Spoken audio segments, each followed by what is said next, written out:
Absolutely. Getting huffy. You know, getting huffy. This is... You want me to read this article? You can read this Is one. that a I hint? can, yeah, I can read My this turn? one. Yeah, maybe. Why not? You read the first one. All right, why not? Getting huffy. All right. Several men were arrested recently and charged with sex crimes involving inanimate objects. In Ayr, Scotland, Robert Stewart was convicted of sexually aggravated breach of peace and officially labeled as a sex offender. Ooh. After being caught alone and pantsless in his hotel room, thrusting against a bicycle. So this guy was thrusting himself against a bike. He was so technically, I guess, having sex with a bike. What's up with that? And he was labeled a sex. Now here, I mean, how? I guess in my mind, how do you get first of all labeled a sex offender by having sex with a bike? All right, I guess. I'm just trying to figure out what part of the bike he's thrusting. And well.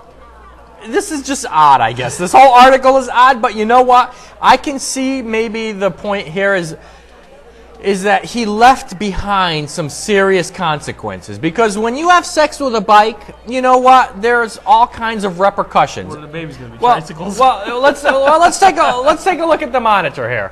You know, this is what happens when you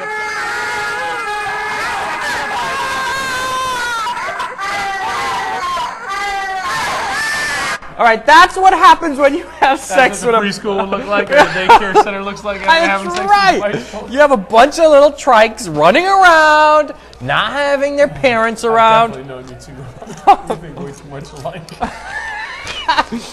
So one of the things here that really, I love these articles because they're so vague in their presentation, and they don't really give you any information. So you really have to start thinking to yourself, right. How did he get caught exactly? How did he get caught? How are you alone in your hotel room and you get busted for breach of peace by having sex with a bicycle? Right. Are you getting a little too loud? Are you spanking it around? Are you knocking out the window by accident? What? Did you jump on and start pedaling and it fell off the stool and it peeled out, went out the door? What? How did you get caught? Right. How exactly. Did you get caught? How in the hell do you get caught having sex with a bike in your hotel room? Did your reflector bother somebody on the street? I mean, did you bump the reflector? Too noisy? What? Right. Yeah. I don't know. And if you're too noisy, more often than not, isn't it followed up by a knock on the door? Right. And then you're like, oh, right. I gotta stop. Pants on, get off the bike. I gotta stop having sex with my bike. I gotta stop getting huffy with it. So how the hell did he get to the point where they had to probably kick the door in? And he's having sex with and a bike. find him having sex with the bike. Unless he left the door open. And here, he could have left the. See what I mean about how it leaves too much up to? Right, it leaves too much conjecture. Right, and I guess the main thing is how do you have sex with a bike?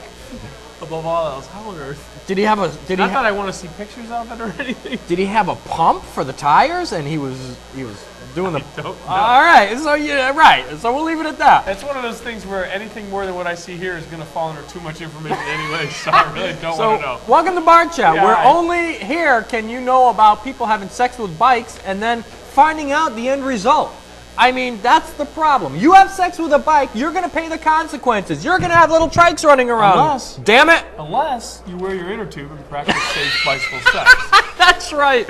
Wear your inner tube and you'll be fine.